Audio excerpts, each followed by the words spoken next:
Hi, I'm Mark Donovan, Director of Commercial Applications for Audio-Technica. I'm going to talk today about the ATND1061, specifically about the zones and how they work. There's actually 3 different types of zones, and I want to talk about what they are, what their priorities are, and when you would use them. But first, real quick recap on it. The 1061, of course, is our beamforming ceiling array. It's a very small box, about 9 inches square. It's got multiple elements in it, and it can actually form a beam that can automatically track people throughout the room. It's actually capable of creating up to 6 beams that are fully dynamic and can track throughout the room. Now those beams are assigned to zones, and that's where the difference comes from maybe some of the other microphones you might be used to, and I want to explain that a little bit. So going to the software here, this is a top-down view. This is our free software, by the way, which works very well as a pre-sales tool. So when you're designing something, you can bring in images like I have here, which shows basically the setup in the lab. What we got, of course, is the green icon itself is the microphone, and the little green dot that you can see over this chair is me speaking. Now, what is a little less obvious is this green box here. So I'm going to move this around so you can see it a little bit. This green box is a zone. Now, like I said, there are 3 types of zone. There's coverage zone, priority zone, and then exclusion zone. We're going to start with the coverage zone, which is what this one is. This green box that has no other markings or indications is that lowest priority zone, the coverage zone. And the coverage zones are generally used for exactly what it sounds like. They're used to cover, oftentimes they're used to cover extra areas, to cover, areas that you might not have a specific beam from the priority side assigned to. You're going to have your coverage beam. But to start to explain beams, I'm only going to start with just the coverage beam. Now you can see that I moved around that coverage beam, and I can actually resize that as well. And what these zones are doing is they are defining where that beam is permitted to operate. All right, so what's happening is it's actually able to sense that my voice is occurring within this green box that you see. And what it's doing is it says, okay, I know there's a voice there. I'm going to activate that beam, and I'm going to follow that voice wherever it moves around inside of that box. And that's that whole dynamic side of things. But the box, this zone, is actually kind of like a constraining box. So if I were to walk outside of that zone, that beam will not follow me. It'll hit the end of that zone, and it'll actually stop, and then it will go into an inactive state.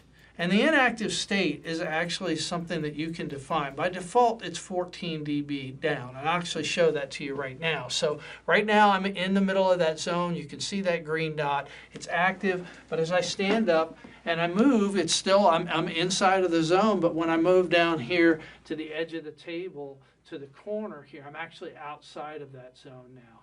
And you can actually hear that that audio has significantly reduced, well, 14 dB reduced, to keep things under control. So, why are we doing it that way? Because the name of the game in any microphone application is where is that microphone pointed and what is the level? And by defining this constraining box, you've just done that. You've said you can only point that microphone to voices that occur within this green box. And when it's not going on, when there's not a voice there, then actually decrease it by 14 dB. Now I'm going to show you this just real quick. Over in the audio section on this, you can actually see the attenuation level. That's that inactive state that I'm talking about, that 14 dB. But just to show you, you can actually decrease that even more. I can go all the way down to -30 or even to -infinity. And I'm going to show you this just so you can understand how this is working. I'm not sure it's very practical to go with a complete hard mute like that because sometimes people might think things are broken. But you'll see as I stand up again and repeat just what I did, when I go outside of this zone, it's decided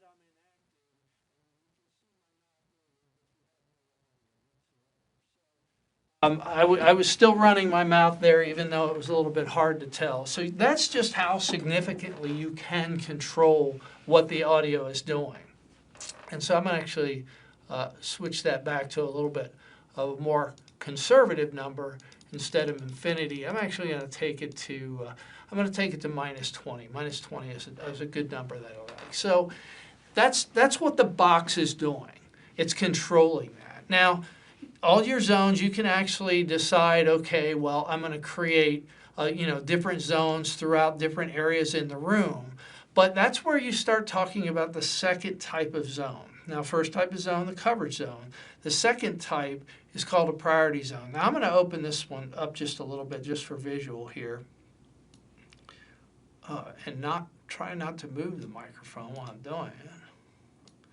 So just opening that up just a little bit, and I'm going to go up here, I'm going to create my priority zone. Now, what a priority zone is, it is the next level up in priority from the coverage zone. So it has priority over the coverage zone.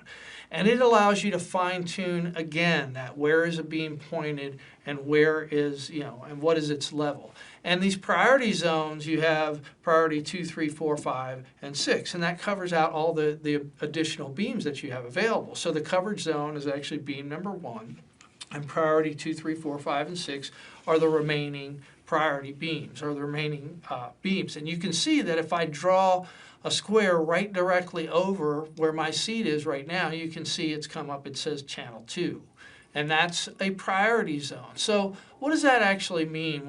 How is that working? Well, if I click off here, you can actually see over on the other side here, you can see the levels for the two different beams. And you can see the one that is active is that priority beam, that channel 2 beam that's sitting over my chair. And what's happening now to that first one, that lower priority one, the coverage beam, is it's actually sitting in its standby mode, so that if someone else were to be talking around there, it would be free to roam around to that other side.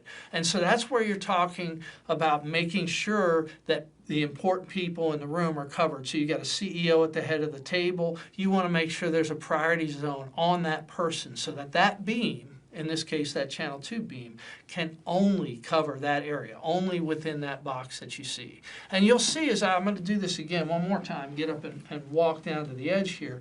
Now if you watch the metering over on the right side of the screen, you'll see that channel 2 is the primary one. It is holding me active right now. But as I move out of that primary and into that coverage area, you'll see it shift.